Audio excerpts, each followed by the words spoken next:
کلیم اللہ خان ناصر پشین بلوچستان کا بیٹا ہے، ظہیر عباس چکوال کے بیٹے ہیں، اور یہ دونوں پاکستان کے بیٹے ہیں. آپ کی بھرپور تالیاں.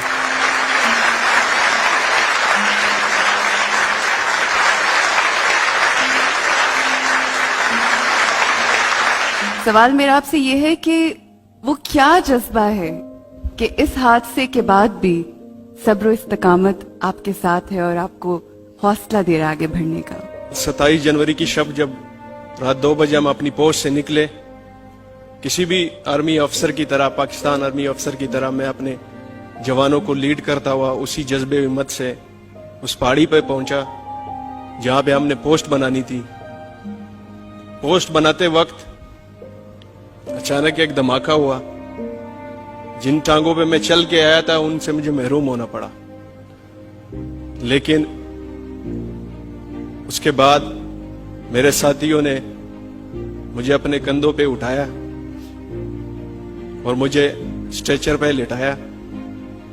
اس کے بعد جو مجھے سب سے بڑا رنج ہوا وہ یہ تھا کہ میں اپنے ساتھیوں کو اس کٹھن وقت میں اس طرح ان کے ساتھ نبھا نہ سکا جس طرح میں نے سوچا تھا اور جس طرح میرا خیال تھا. لیکن اس کے بعد تکلیفیں آئی، اللہ تعالیٰ نے اتنا حوصلہ بھی دیا اسے برداشت کرنے کا، اور آج اللہ کے فضل سے میں پھر سے آپ کے سامنے تندرست و توانا کھڑا ہوں. بحیثیت ایک مسلمان کے، جیسے کہ ہمارا ایمان ہے کہ نا امیدی کفر ہے، ابھی بھی مجھ میں کیپیبلٹی ہے کہ میں ابھی بھی دشمن کو منہ توڑ جواب دے سکتا ہوں. سبحان اللہ، کیا بات.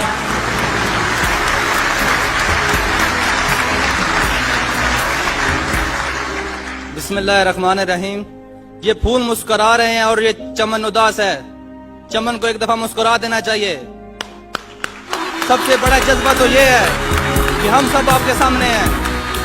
یہ سب اللہ کا کرم ہے، میری ماں باپ کی دعائیں ہیں اور آپ لوگوں کا پیار ہے کہ ہمیں جب فیل ہی نہیں ہو رہا کہ ہماری دونوں ٹانگیں نہیں ہیں، مجھے دوبارہ سے ریہاب کیا جائے اور دوبارہ سے فٹ کیا جائے اور میں اپنی ٹانگوں پر چار کر وہ ان دشمن کا مقابلہ کر سکوں، ان کے سامنے چھاتی نکال کر لڑ سکوں.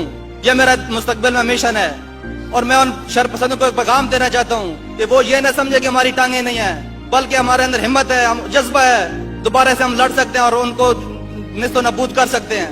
آخر پر ایک شعر کرنا چاہتا ہوں. ارادے جن کے پختہ ہو، نظر جن کی خدا پر ہو، تلاتم خیز موجوں سے وہ گھبرایا نہیں کرتے.